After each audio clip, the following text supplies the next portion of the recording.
دوستوں آج کی ویڈیو میں ہم آپ کو بتائیں گے کہ اورنگزیب عالمگیر کو ہیرا بائی سے کیسے محبت ہوئی، ان دونوں کی پہلی ملاقات کہاں ہوئی، مغل بادشاہ نے ہیرا بائی کی پہلی شادی کیسے توڑوائی، جب اورنگزیب ہیرا بائی کی محبت میں نمازیں بھول گئے، اورنگزیب نے رقاصہ ہیرا بائی کی وفات پر شکر کیوں کیا، یہی سب موضوعات ہماری ویڈیو کا موضوع ہیں۔ آپ دیکھ رہے ہیں ہسٹری او کلاک چینل۔ اورنگزیب کی ہیرا بائی سے محبت کی داستان۔ اس بات پر سب متفق ہیں کہ مذہبی رجحان رکھنے والے سادگی پسند شہزادے کو پیار پہلی ہی نظر میں ہوا تھا۔ یہ کہانی پہلی نظر میں پیار کی ہے، اور وہ بھی ہندوستان پر 49 سال تک حکومت کرنے والے مغل شہنشاہ اورنگزیب عالمگیر کی۔ تب شاہ جہاں ہندوستان کے حکمران تھے اور ان کے بیٹے 35 سالہ اورنگزیب شہزادے تھے۔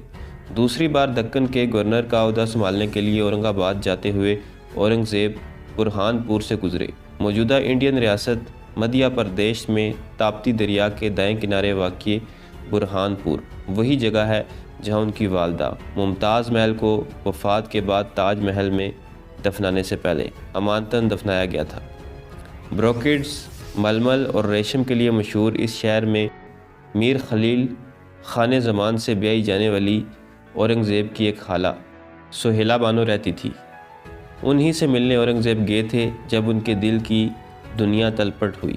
مولانا ابوالکلام آزاد نے غبار خاطر میں 18ویں صدی میں نواب شمس الدولہ شاہ نواز خان اور ان کے بیٹے عبدالحی خان کی لکھی کتاب معاصر الامراء کے حوالے سے لکھا ہے، اورنگزیب برہان پور میں زین آباد کے باغ آہو خانہ میں چہل قدمی کر رہے تھے۔ شہزادے کی خالہ بھی اپنی خواصوں کے ساتھ سیر کے لیے آئی ہوئی تھی۔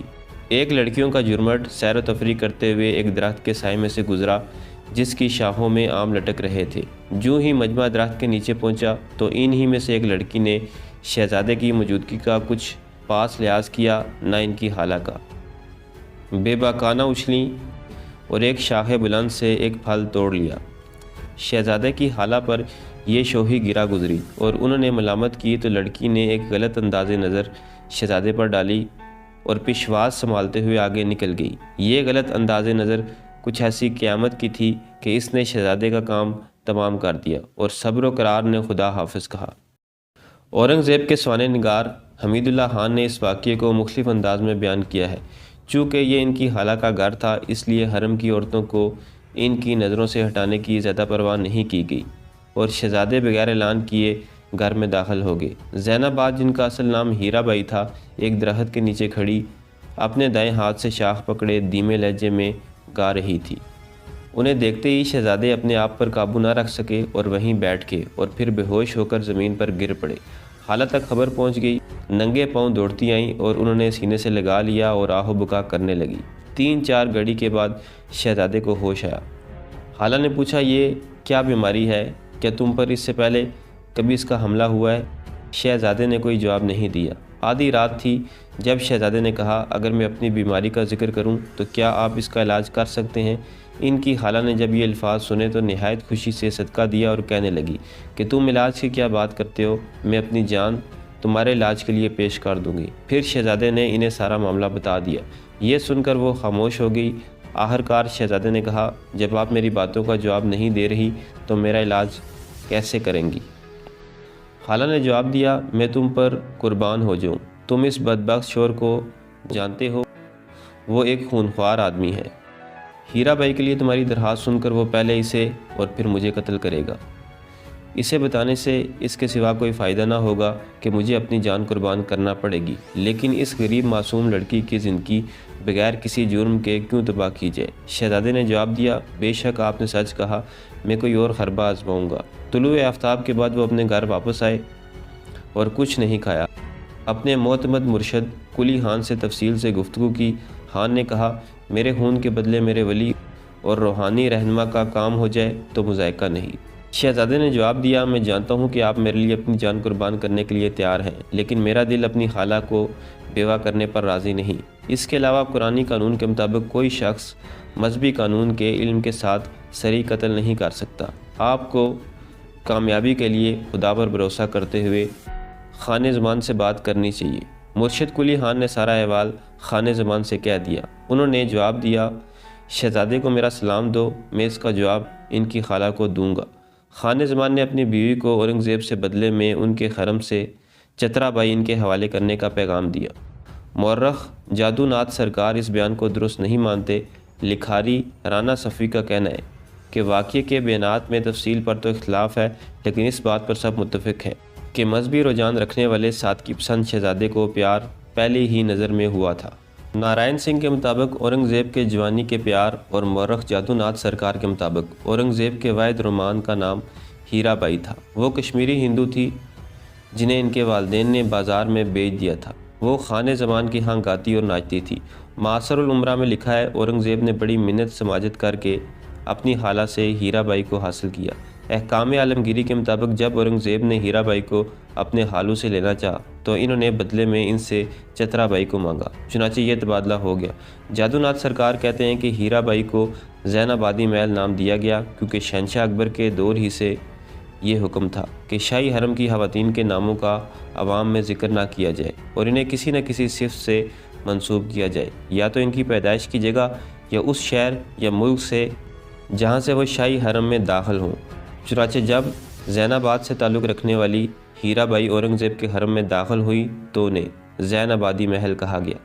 معاصر العمرہ کے مطابق باوجود اس زود کے جس کے لیے اس عہد میں بھی مشہور ہو چکے تھے، زین آبادی کے عشق میں اس درجہ بے قابو ہو گئے کہ اپنے ہاتھ سے شراب کا پیالہ بار بار کر پیش کرتے اور عالم نشہ و سرور کی رعنائیاں دیکھتے۔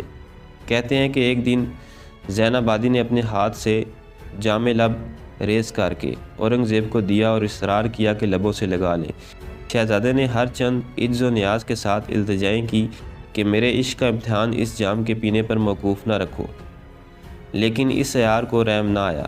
ناچار شہزادے نے ارادہ کیا کہ پیالہ منہ سے لگا لیں، لیکن جو ہی فسو ساز نے دیکھا کہ شہزادے بے بس ہو کر پینے کے لیے آمادہ ہو گئے ہیں، فوراً پیالہ ان کے لبوں سے کھینچ لیا اور کہا ان کا مقصد شراب پلانا نہیں بلکہ عشق کا امتحان تھا۔ چیٹر جی لکھتے ہیں کہ اورنگزیب کے بڑے بھائی دارا شکو نے یہ واقعہ اپنے والد شاہ جہاں کو بتایا۔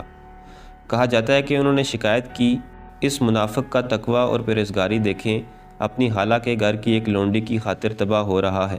زین آبادی غالباً نومبر 1653 میں ایک ماہ کے لیے اورنگزیب کے ساتھ دولت آباد گئی۔ عین عروج و شباب میں 1654 میں ان کی وفات ہو گئی۔ مولانا آزاد لکھتے ہیں اورنگزیب کو سخت صدمہ پہنچا، اسی دن شکار کے اہتمام کا حکم دیا۔ اس پر وابستگان دولت کو تعجب ہوا کہ سوگواری کی حالت میں سیر و تفریح اور شکار کا کیا موقع تھا۔ جب اورنگزیب شکار کے لیے محل سے نکلے تو میر عاقل خان رازی نے عرض کیا اس غم و اندو کی حالت میں شکار کے لیے نکلنا کسی ایسی مصلحت پر مبنی ہوگا جس تک ہم زائر بینوں کی نگاہ نہیں پہنچ سکتی۔ اورنگزیب نے جواب میں فارسی میں یہ شعر پڑھا، گھر میں رونے پیٹنے سے میرے دل کو تسلی نہیں ہوئی، بیاباں میں جی بھر کے رویا جا سکتا ہے۔ اس پر عاقل خان کی زبان سے بے ساختہ یہ شعر نکل گیا، عشق کس قدر آسان دکھائی دیا لیکن افسوس وہ کس قدر مشکل تھا، جدائی کس قدر دشوار تھی، محبوب نے اسے کس قدر آسانی سے اختیار کر لیا۔ رقاصہ کی وفات کو اورنگزیب نے خدا کا احسان قرار دیا اور اورنگزیب پر رقت طاری ہوگی۔ پوچھا کہ یہ شعر کس کا ہے؟ عاقل خان نے کہا اس شخص کا ہے جو نہیں چاہتا کہ اسے شاعروں میں شمار کیا جائے۔ اورنگزیب سمجھ گئے کہ خود عاقل خان کا ہے، بہت تعریف کی اور اس دن سے ان کی سرپرستی اپنے ذمہ لے لی۔ اطالوی سیار مورخ منوچی لکھتے ہیں اورنگزیب کو کچھ عرصے کے لیے نمازیں بھی بھول گئی تھی اور ان کے دن موسیقی اور رقص میں گزرتے۔ رقاصہ کا انتقال ہوا تو اورنگزیب نے آئندہ کبھی شراب نہ پینے اور موسیقی نہ سننے کا عہد کیا۔ بعد کے دنوں میں وہ اکثر کہتے کہ خدا نے اس رقاصہ کی زندگی کا خاتمہ کر کے ان پر بڑا احسان کیا تھا، جس کی وجہ سے ایسی بہت سی برائیوں میں پڑ گئے تھے جن سے ان کے حکومت کرنے کے امکانات کو بھی خطرہ لاحق ہو گیا تھا۔ تو دوستو یہ تھی میری آج کی ویڈیو پسند ہے تو چینل کو سبسکرائب کریں۔